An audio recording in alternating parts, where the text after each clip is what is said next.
यह कहानी दिल्ली की मेट्रो की है। एक रात आर्यन नाम का एक लड़का अपने दोस्त विक्रम के साथ मेट्रो से सफर कर रहा था। उन्होंने देखा कि एक कोच पूरी तरह से खाली था, तो दोनों ने वहां बैठने का फैसला किया। जैसे ही मेट्रो चलने लगी, आर्यन की नजर कोच के एक कोने में बैठी एक लड़की पर पड़ी। वह बेहद खूबसूरत थी, लेकिन उसके चेहरे पर एक अजीब सी ठंडी और बेमानी मुस्कान थी। उसकी आंखें इतनी गहरी थीं कि जैसे आर्यन की आत्मा को चीर कर देख रही हों।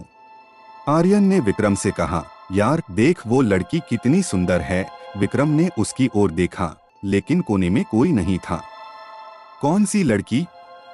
यहाँ तो कोई नहीं है, विक्रम ने चौंक कर कहा। आर्यन को लगा शायद लड़की उतर गई होगी, लेकिन जब मेट्रो अगले स्टेशन पर रुकी तो वही लड़की फिर से उसी कोने में बैठी मिली।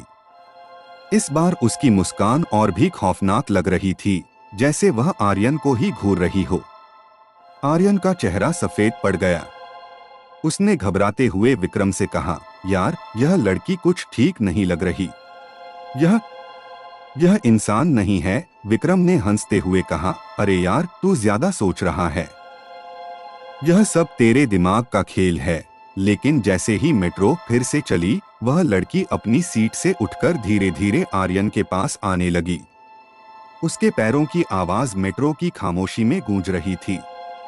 आर्यन की सांसें थमने लगीं। विक्रम ने उसे शांत करने की कोशिश की, लेकिन आर्यन के माथे से पसीना बह रहा था। फिर अचानक वह लड़की आर्यन के सामने आकर बैठ गई। उसकी आंखें बिल्कुल सफेद हो चुकी थीं। वह मरे हुए इंसान जैसी लग रही थी। आर्यन ने कांपते हुए विक्रम से कहा, यार अब यह मुझे नहीं छोड़ेगी। यह जरूर मुझे मारने आई है। मेट्रो जैसे ही अगले स्टेशन पर रुकी, आर्यन ने विक्रम से कहा, चल जल्दी बाहर निकलते हैं। दोनों तेजी से दरवाजे की ओर बढ़े, लेकिन जैसे ही उन्होंने मेट्रो से कदम बाहर रखा, वह लड़की भी उनके पीछे पीछे उतर गई। वह अब सीधे उनकी ओर देख रही थी। उसकी मुस्कान गायब थी, लेकिन उसकी आंखों में इतनी गहरी नफरत थी कि आर्यन का दिल जैसे थमने लगा। यार भाग, जल्दी भाग, आर्यन ने चीखते हुए कहा। दोनों लड़के स्टेशन के बाहर की ओर दौड़ने लगे, लेकिन वह लड़की उनके पीछे पीछे दौड़ रही थी। उसकी चाल इतनी अजीब थी कि लग रहा था वह जमीन पर नहीं चल रही, बल्कि हवा में तैर रही हो। जैसे ही वे स्टेशन के बाहर पहुंचे, लड़की अचानक गायब हो गई। चारों तरफ सन्नाटा था, सिर्फ उनकी हांफने की आवाज सुनाई दे रही थी।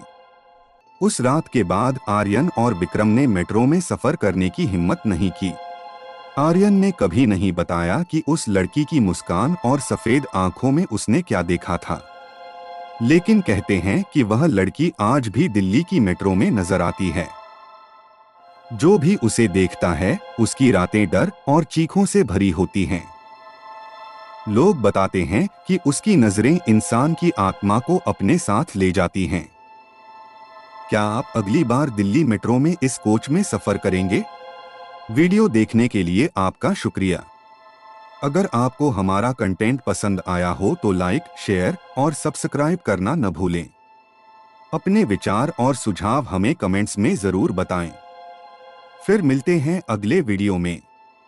Stay connected, stay inspired.